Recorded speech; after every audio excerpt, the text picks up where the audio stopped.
झारखंड के मुख्यमंत्री हेमंत सोरेन पर गिरफ्तारी की तलवार लटक रही है और इस बीच उनकी तरफ से एक बड़ा कानूनी दांव लाया गया है। उन्होंने ईडी के अधिकारियों के खिलाफ ही एफआईआर दर्ज करवा दी है। बताया जा रहा है कि SC/ST थाने में सीएम सोरेन की तरफ से ये एफआईआर दर्ज करवाई गई है। असल में राजधानी दिल्ली में ईडी के अधिकारियों ने सीएम सोरेन के आवास पर रेड डाली थी। वहां से भारी मात्रा में कैश बरामद हुआ था और अब उसी कार्रवाई के खिलाफ उनकी तरफ से ये एफआईआर दर्ज करवाई गई है। यहां ये समझना जरूरी है कि इस समय सीएम सोरेन पर गिरफ्तारी की तलवार लटक रही है।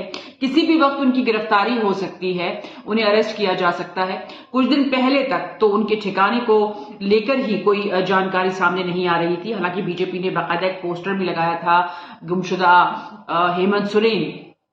लेकिन अब आपको बता दें कि हेमंत सोरेन कहां है, ये सब चीजें चल रही थी। इस बीच में ये एक बात जो सामने आई है, ये बहुत चौंकाने वाली है। शायद ही किसी ने किया होगा ये, क्योंकि अभी ईडी की कार्रवाई बहुत लोगों के खिलाफ चल रही है, जिसमें लालू प्रसाद यादव हो, तेजस्वी हो या फिर टीएमसी के वो मंत्री हो, नेता हो। कुछ ऐसे जरूर हैं विपक्ष में ही हैं वो तमाम लोग जिन पर ईडी की कार्रवाई इस वक्त चल रही है। लेकिन ऐसा शायद किसी ने नहीं किया होगा कि ईडी अधिकारियों के खिलाफ ही एफआईआर दर्ज करवा दी हो। तो थोड़ा सा आपको ये बता देते हैं कि हेमंत सोरेन की मुश्किलें आखिर क्यों बढ़ी हैं। ये जमीन से जुड़ा पूरा मामला है। उन पर आरोप है कि फर्जी नाम पते के साथ उन्होंने सेना की जमीन को खरीदा था और उसकी खरीद बिक्री हुई थी। इस मामले में पहले आपको बता दें कि ईडी ने मामला दर्ज किया था और अब जांच शुरू हुई है।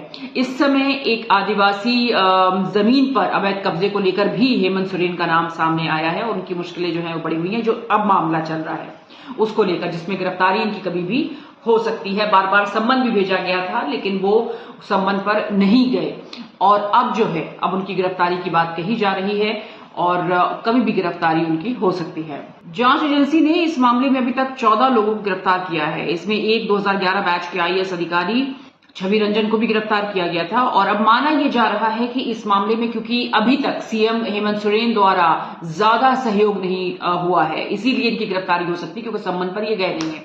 ऐसे में किसी भी वक्त उनकी गिरफ्तारी हो सकती है और उसी हालात में ऐसी अटकलें भी चल रही हैं कि राज्य में हेमंत सोरेन की ही पत्नी को सीएम बनाया जा सकता है। तो ये भी तमाम खबरें हैं। लेकिन जो सबसे बड़ी खबर थी, हमने आपको शुरू में ही बता दी कि हेमंत सोरेन कहां गए थे। उनके गुमशुदगी के पोस्टर बीजेपी लगा रही थी और वो SC/ST थाने में गए थे। उन्होंने ईडी अधिकारियों के खिलाफ एफआईआर दर्ज करवाई है।